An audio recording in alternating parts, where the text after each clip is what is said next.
Ayan, nagluluto kami ng fishball, oh.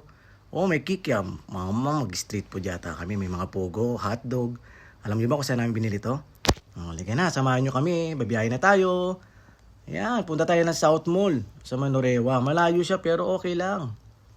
Ayan, ang ganda ng panahon ngayon. Biyahe-biyahe muna tayo mga katukayo. Ayan, malapit na. Ayan na. Papasok na kami dito sa sa South Mall. Yan, dito matatagpuan niyo sa South Mall sa Manorewa. Ayan na si Mami.